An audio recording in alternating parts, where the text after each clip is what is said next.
Salam jumpa kembali Bapak Ibu dan Saudara-saudara. Kita mau belajar mengingatkan diri kita sendiri dan juga orang lain bahwa waktu kehidupan itu terus berjalan dan waktu akan segera digenapi ketika Tuhan Yesus datang kembali. Apakah kita sudah siap? Marilah kita belajar untuk belajar menghargai waktu yang Tuhan berikan. Bacaan hari ini dari Injil Markus pasal 1 ayat 14 dan 15. Injil Markus pasal 1 ayat 14 dan 15. Mari kita akan awali dengan berdoa. Tuhan Yesus, ajarkan pada kami untuk kami tetap percaya Engkau segera datang menggenapi janji-Mu dan Engkau membawa kami meninggalkan kefanaan dan menikmati kekekalan abadi dalam sukacita yang sudah Engkau sediakan. Oleh karena itu teguhkan iman kami. Jangan biarkan iman kami goyah. Tuhan pimpin, Tuhan tolong dan berkati, supaya setiap langkah kehidupan kami adalah bagi kemuliaan Tuhan. Inilah doa kami dalam nama Tuhan Yesus Kristus. Amin. Sesudah Yohanes ditangkap, datanglah Yesus ke Galilea memberitakan Injil Allah. Katanya, "Waktunya telah genap, kerajaan Allah sudah dekat.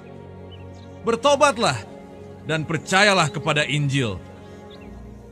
ketika Yesus Bapak, Ibu, dan Saudara-saudara, firman Tuhan mengatakan demikian.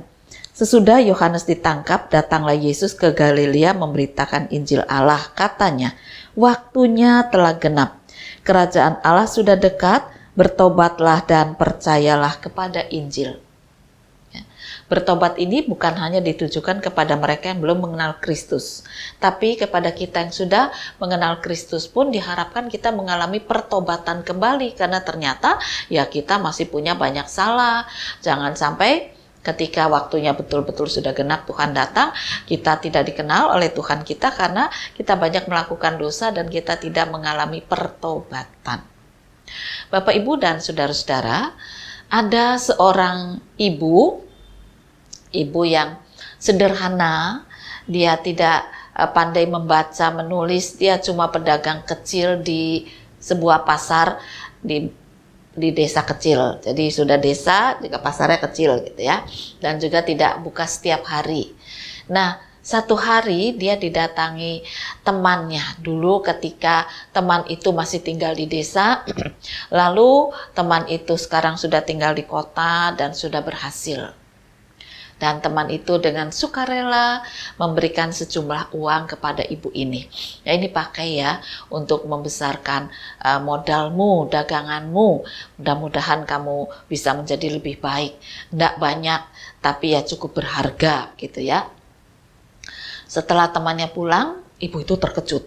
Wih, ya banyak juga ya, kira-kira 20 juta.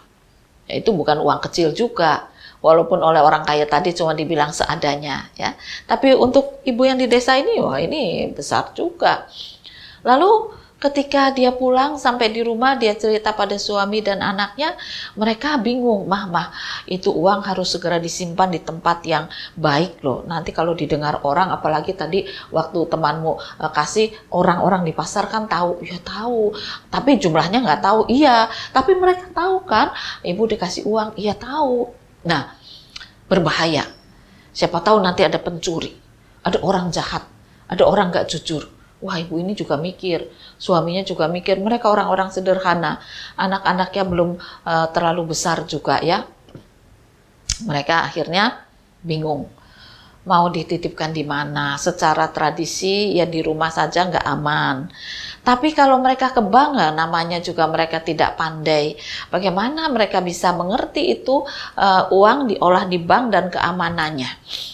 Akhirnya setelah banyak bertanya, mereka memutuskan, atau suami istri ini memutuskan, ya sudahlah, sebelum dipakai untuk modal dan bagaimana mengembangkan uang ini, kita ke bank dulu. Dengan kepercayaan utuh bahwa bank itu akan menjaga uangnya. Akhirnya mereka titipkan uang itu di bank. Ya.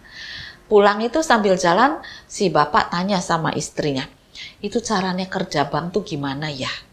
kita tadi kan dibilang banknya memberi bunga ya, karena uangnya nggak banyak, maka diberi bunganya juga kecil. Aku jadi bingung. Ya, kita tuh nitip, orang bayar malah dibayar. Gitu ya. Nah, namanya orang sederhana. Tapi omongan itu ya patut didengarkan. Walaupun mungkin kita tertawa, tapi itulah kenyataan yang ada. Orang ini memang benar-benar nggak ngerti. Nggak bayar, nitip, malah dibayar, kasih bunga. Walaupun kecil tadi ya. Wah ya bersyukur. Harusnya kalau nitip tuh ya bayar. Nah ini kok malah dibayar ya. Nanti katanya kita bayarnya potong pajak gitu. Nah, terus istri bilang, "Wis Pak, timbangannya mumet mikir, pokoknya yang penting percaya ya bahwa uang itu aman dan bahkan tadi ya ada hasilnya gitu ya." Nah, mereka sampai di rumah cerita sama anaknya dan mereka istirahat lalu menjalani kehidupan dengan rutin lagi. Sambil berpikir apa yang akan mereka lakukan dengan uang yang mereka miliki, mengembangkan di kios pasar, atau buka di rumah, atau buka di kios yang agak lebih besar, tidak di desanya mereka, namun agak ke kota atau bagaimana, mereka masih berpikir. Cuma mereka tidak lagi takut uang itu akan dicuri karena sudah dipercayakan. Percayanya pada bank. Nah inilah yang menarik. Walaupun cara kerjanya mereka nggak ngerti, tapi mereka mau percaya bahwa uang itu aman. Nah ini hal yang menarik Bapak Ibu. Bahwa dikatakan pertobatan yang diminta oleh Tuhan Yesus itu juga menuntut kepercayaan. Percaya bahwa dia itu adalah Mesias. Percaya dia itu gembala yang baik. Percaya Yesus itu adalah Allah yang bersama dengan Allah Bapa menjadi juru selamat dunia ini. Dan oleh karena itu kalau betul kita percaya, maka kita akan berjalan dengan aman, dengan tenang, dengan ayem, tidak banyak melakukan kesalahan. Karena pikirannya ya nggak macam-macam, ya nggak neko-neko. Kita pikirannya sederhana, jalani kehidupan sebab ada yang kita percaya, Gembala Agung yang menolong dan menuntun kita. Nah, oleh karena itu, hal pertama dari firman Tuhan mengajarkan, mari kita kembali menguatkan percaya kita. Ya, pada siapa kita percaya? Sang Gembala Agung, Tuhan Yesus Kristus, Mesias, yang sudah menjadi juru selamat. Itu pertama. Yang kedua, Bapak Ibu dan saudara-saudara, ada cerita lain berkaitan dengan firman Tuhan ini. Seorang bapak, dia adalah orang yang cukup pandai, hartanya juga lebih dari cukup. Tetapi pada satu saat dikatakan oleh dokter dia terkena sakit yang ya obatnya memang belum ada. Tinggal kasih karunia Tuhan. Lalu dia percaya pada Tuhan Yesus dan mengatakan, "Tuhan, kalau Tuhan bisa menyembuhkan, saya tentu akan sembuh. Tapi kalau Tuhan menghendaki saya tidak sembuh di dunia, saya mau siap. Cuma jaga hati saya Tuhan, sebab penyakit ini bisa menggerogoti iman saya, bisa menggerogoti harta saya, bisa menggerogoti tubuh saya." Yang jelas tubuh saya pasti digerogoti. Yang jelas keuangan saya juga akan berkurang karena saya tidak bisa bekerja dengan baik lagi. Nah, tolong jaga iman saya sampai saatnya saya tiba. Tuhan panggil. Biarlah iman saya tetap terjaga, sebab saya mempercayakan iman ini kepada Engkau, Sang Mesias. Lalu dia mulai menjalani kehidupan dengan tenang lagi. Dia sadar tubuhnya mulai digerogoti penyakit. Dia sadar satu saat dia akan mengerang-erang. Dia sadar uangnya juga akan berkurang banyak. Oleh karena itu dia persiapkan istri, anak-anaknya untuk coba mendampingi dia, mengembangkan usaha, menguatkan iman, dan mereka menyiapkan hati untuk menerima keadaan pada saatnya. Dan seluruh keluarga akhirnya berdoa bersama sambil mengatakan, "Tuhan jaga kami. Jangan sampai kami kecewa dan marah. Buat kami selalu bertobat di hadapan Tuhan, Engkau adalah gembala. Kami percaya Engkau menggembalakan kami. Kerinduan kami, ya Bapak ini sembuh. Tapi biarlah kehendak-Mu yang jadi." Pada awalnya memang mereka bisa berdoa gitu, mulai dengan mantap, tapi di tengah perjalanan waktu ya goncang juga ya. Dia nangis, dia sedih ketika bapak itu mulai mengerang-ngerang, tubuhnya mulai habis, tidurnya tidak nyenyak lagi, makannya tidak nafsu lagi. Nah, istrinya, anaknya mulai sedih, ya. Anaknya yang sudah dewasa mulai ganti perusahaan bapaknya, itu juga penuh pergumulan, belajar juga mengembangkan dan sebagainya. Tapi mereka bersama-sama selalu meminta, buat kami bertobat di hadapan Tuhan untuk percaya Engkau adalah Mesias dan Gembala. Nah, kerinduan itulah yang terus mereka doakan. Akhirnya ketika mereka mengalami kesulitan ekonomi juga mereka tidak marah. Tidak putus asa, tidak kecewa karena mereka percaya bahwa Tuhan itu Gembala yang baik.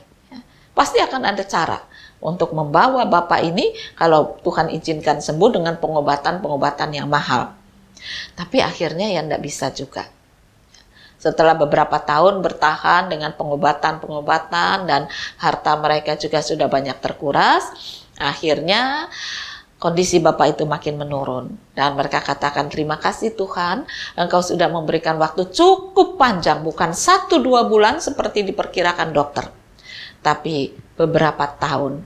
Dan inilah kepercayaan yang kami percayakan, kami andalkan kepada Engkau, kami sandarkan pada Engkau. Buat kami jangan marah. Sampai saat-saat terakhir ketika ayah itu sudah kondisinya sulit untuk buka mata, untuk berkata-kata. Satu saat ketika dia buka mata, dia dijaga oleh istri dan anaknya, dia tersenyum dan berkata begini, tetap percaya bahwa Tuhan menggenapkan waktunya. Waktuku sudah habis, waktumu masih lanjut, jangan pernah kecewa. Bertobatlah dan percayalah.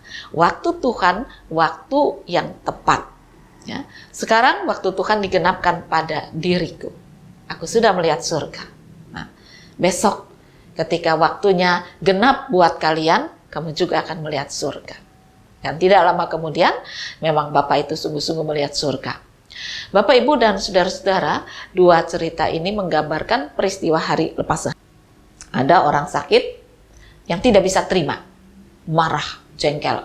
Nah, tapi ada yang sakit dan dia belajar menerima, menata imannya dengan tetap percaya sambil menunggu waktu Tuhan digenapi.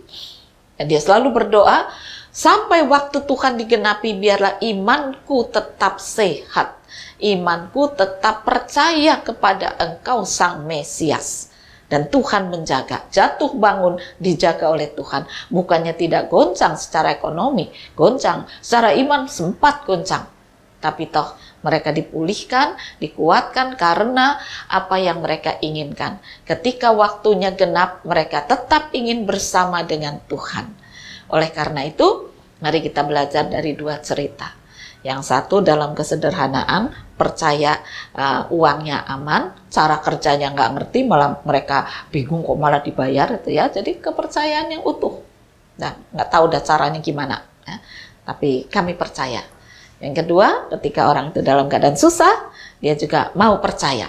Jadi senang atau susah ketika percaya, hasilnya waktu Tuhan digenapi, semua dalam keadaan sukacita, siap dalam kebahagiaan. Rindukah kita menanti penggenapan waktu Tuhan dengan sukacita, dengan keyakinan iman yang teguh, dengan kebahagiaan, susah atau senang? Waktu Tuhan yang datang akan membuat kita tetap teguh dalam iman. Selamat berkarya, Tuhan memberkati firman-Nya. Amin. Mari kembali kita akan berdoa. Banyak pekerjaan Tuhan yang kami tidak mengerti, tapi tetaplah buat iman kami teguh. Dalam senang, dalam susah, kami percaya Engkau tidak meninggalkan kami. Engkau akan menggenapkan waktumu untuk datang membawa kami. Oleh karena itu, biarlah kami mempersiapkan diri dengan sungguh-sungguh sampai saatnya tiba. Kiranya Tuhan menopang, menghibur, menguatkan kami. Inilah doa kami dalam nama Tuhan Yesus Kristus. Amin. Ya.